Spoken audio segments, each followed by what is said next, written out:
Kung matetreten sila sa pagtakbo ng mga Duterte, matreten sila. Bakit? Matitino yung Duterte.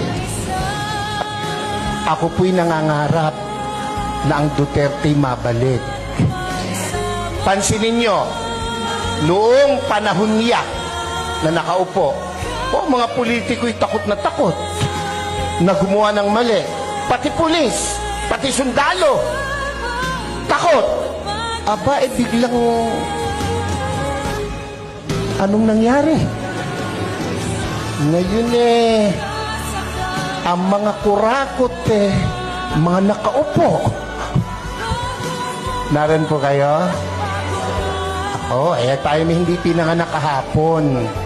Alam natin yan. Bakit ang isang obispo ay sumusuporta sa ganito? Aba, hindi masamang mangarap ng pag-unlad ng pagkakaisa sa bansa natin. Kung hindi tayo magsasalita at kikilos, kung hindi tayo magpapakita ng puwersa, ng lakas, sino ang gagawa nito?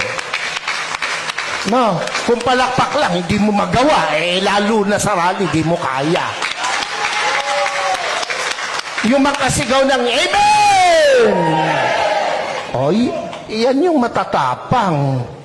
Dapat, ito ang tandaan nyo, ang buhay natin, minsan lang. Pakisabi mo sa katabi mo, mamamatay ka rin. Sabihin mo, malapit na.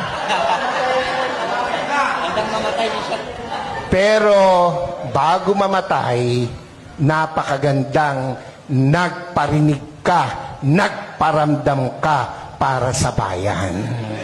Yun ang pinakamahalaga sa lahat. Amen po?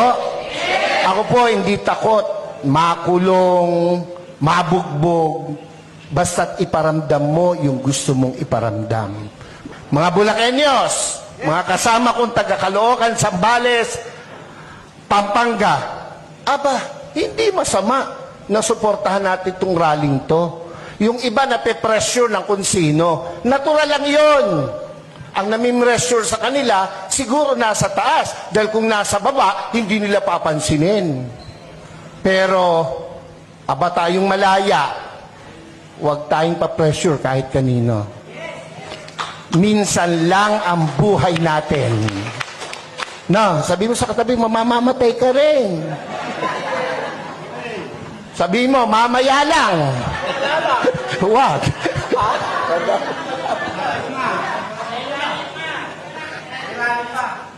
Dapat iparinig natin, iparamdam natin ang ating saloobin.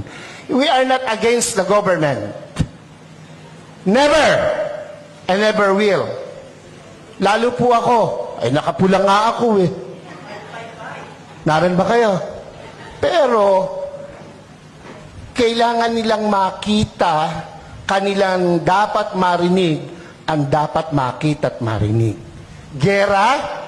Handa ba ang Pilipinas sa gera? Ha? Kurutan man talo tayo sa kurutan. Ilan ang bilyon ang Chino, ilan tayo. Panuntukan, talo tayo. Huwag nilang gawing issue yan. At hindi mangyayaring magkagera. Pilipino pa, subukan nila rito, talo sila. Kung ang laban lang ay chismis, panalo ang Pilipino. Ewan ko ba sa Pilipinas walang chismosa? Wala Mamatay na sana, Lord, yung mga nagsisinungaling. Hindi tayo papayag na hindi natin iparinig, iparamdam, ipakita ang dapat nating ipakita sa bayang Pilipinas na ating minamahal. Ako po, kung matetreten sila sa pagtakbo ng mga Duterte, matreten sila. Bakit? Matitino yung Duterte. Ako po, kahit obispo, nung panahong iyan ay lumalaban, ako po'y kasama. Ako po'y nangitim. Ako'y inalukan na maupo sa kabinet. Hindi ko tinanggap. Ang gusto ko'y makita siyang namamahala. Kung anong ginawa niya sa Davao, gawin niya sa Pilipinas at ginawa niya sa Pilipinas. Mabalik yon, ako po ay matutuwa.